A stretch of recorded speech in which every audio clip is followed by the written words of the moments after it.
অনেকে শ্বশুর বাড়ি থেকে খাসি নেয় না? নেয় কি না? আপনাদের এলাকায় নেয় না? এই যে আজকে সকালের একটা নিউজ দেখছি, রামগতির একটা নিউজ, যে শ্বশুর বাড়ি থেকে মানে বাপের বাড়ি থেকে খাসি না আনার কারণে বউয়ের গালের মধ্যে আগুন লাগাইয়া দিছে। বউয়ের গালের মধ্যে আগুন লাগাইয়া দিছে শ্বশুরে। মানে বাপের বাড়ি থেকে ছাগল খাসি আনে নাই কেন? কত বড় নির্লজ্জ, কত বড় ছোট লোকই মন মানসিকতা থাকলে মানুষের সম্পদের প্রতি, মানুষের জিনিসের প্রতি লোভ লালসা থাকে। কেউ যদি শ্বশুর বাড়ি থেকে জামা কাপড়, ছাগল খাসি এগুলার আশা করে, যদি বলে তারা এমনিই দিছে, খুশি হয়ে দিছে, তারপর এটা যৌতুক হবে। তারপর এটা কি? যৌতুক। সম্পূর্ণ হারাম।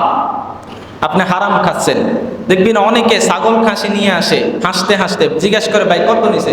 কারে কত নিছে মানে এটা তো শ্বশুর বাড়ি থেকে দিছে। দাঁত খেলায় গেলায় হাসতেছে আর বলতেছে এটা শ্বশুর বাড়ি থেকে দিছে। বেটা তুই এটা না খায় টাঙ্কির গু খা। গু তো তোর জিনিস, এটা খা। তারপর অপরের জিনিসের প্রতি লোভ দেওয়া যাবে না। ছেলের বাবা মেয়ের বাবাকে, ছেলের মা মেয়ের মাকে চাপ দেয় যে অমুক বাড়ির অমুক ছেলের শ্বশুর বাড়ি থেকে ছাগল খাসি আসে, আর আঙ্গ কপাল নাই, আঙ্গ কপালে ইন নাই, এরকম করে বলে।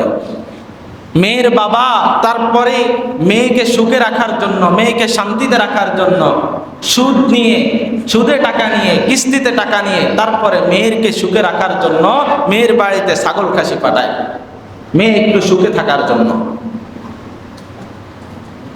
আপনি তারপরে বলবেন আপনি জুলুম করতেছেন না। যারা প্রকৃতপক্ষে, যার ভিতরে ন্যূনতম জ্ঞান আছে, আত্মসম্মান বোধ আছে, ওই মেয়ের জামাই কখনো শ্বশুর বাড়ি থেকে ছাগল খাসি, জামা কাপড় এগুলা নিতে পারে না। তার বিবেকে বাধা লাগবে, আপনি জোর জবরদস্তি কইরা তাদের থেকে ঋণ নিয়া, তারা ঋণে সুদের টাকা নিয়ে আপনারই খুশি করার জন্য আপনার বাড়িতে ছাগল খাসি পাঠায়, আবার আপনি এটা আরাম করে খাইতেছেন। খবরদার, যদি তারা দিতেও চায় না করে দিবেন। বুকের পাটা থাকতে হবে যে আমি আমার শ্বশুর বাড়ি থেকে কিছু নিই নাই,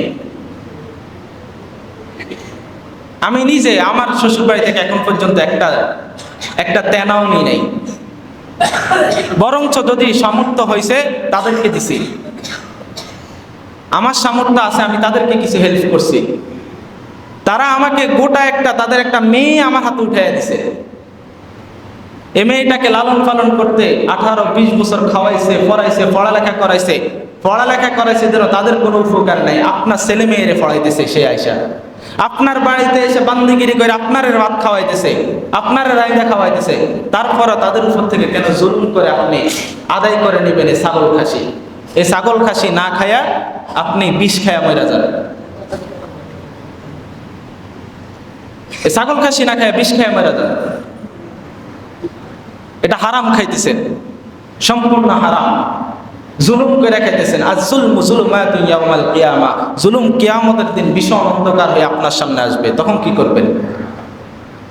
করবেন? আজকেই না আপনার শাশুড়ি, আপনার শ্বশুর লজ্জায় পড়ে, অপমানের ভয় করে, নিজের মেয়ের কথা চিন্তা করে আপনার বাড়িতে ছাগল খাসি পাঠাইছে, কিন্তু এই ছাগল খাসিটা আপনি খাওয়ার পরে কিয়ামতের দিন আপনার সামনে যে বিশাল অন্ধকার হয়ে আসবে, তখন কি করবেন?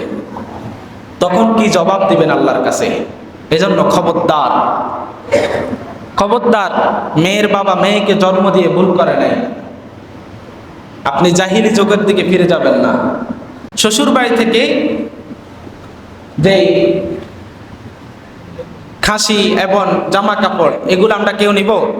যারা নতুন বিয়ে করছেন কেউ নিবে না, নেওয়া যাবে না, বলাও যাবে না যে আমাদেরকে দেয় নাই, এটাও বলা যাবে না। আমার আছে যতটুকু আমি ততটুকু নিয়ে খুশি, অন্যের প্রতি কোনো লোভ থাকা যাবে না।